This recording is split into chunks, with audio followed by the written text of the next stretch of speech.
cet après-midi, c'est Christ est notre habitation. Alléluia. Christ est notre habitation. Chacun de nous, sur la terre, nous cherchons à vivre quelque part. Nous cherchons à avoir une demeure, à avoir un lieu dans lequel qu'on peut appeler résidence. Alléluia. Amen. Et ça, c'est sur le plan physique. Mais dans le domaine spirituel, il y a aussi un lieu qu'on peut dire, qu'on peut appeler un lieu qui protège. Parce que d'abord, dans le plan physique, le lieu, nos demeures, là où nous habitons, nous protège d'abord des dangers.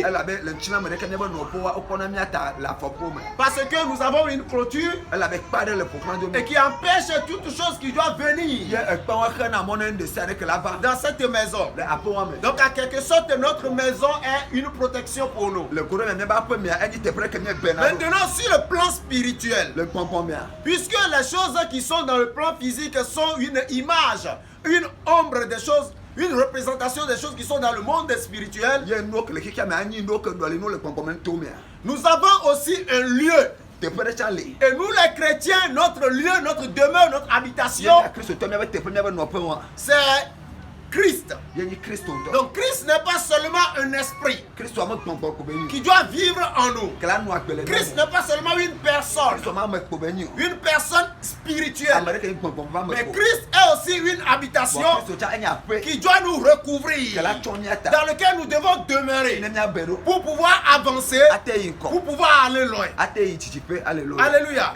La Bible dit, Dieu a sacrifié Jésus pour que nous ayons la vie. Ça, c'est la preuve de l'amour de Dieu envers nous, toi et moi. Et dans cet amour, Dieu est venu habiter en nous. Donc nous sommes une habitation de Dieu.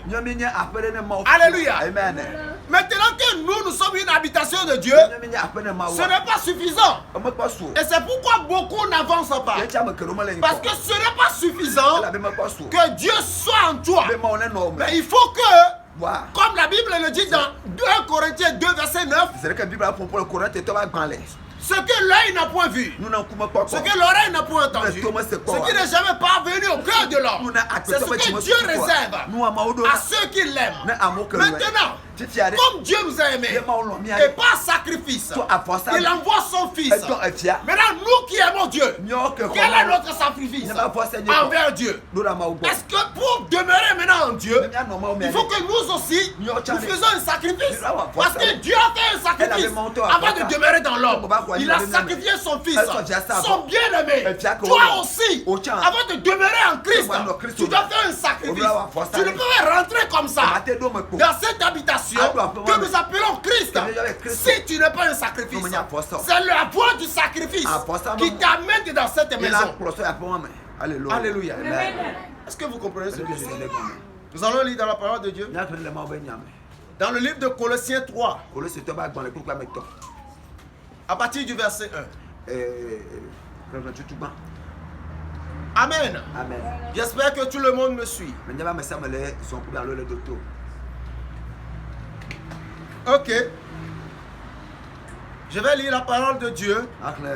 Si donc vous êtes ressuscités avec Christ, cherchez les choses d'en haut, où Christ est assis à la droite de Dieu.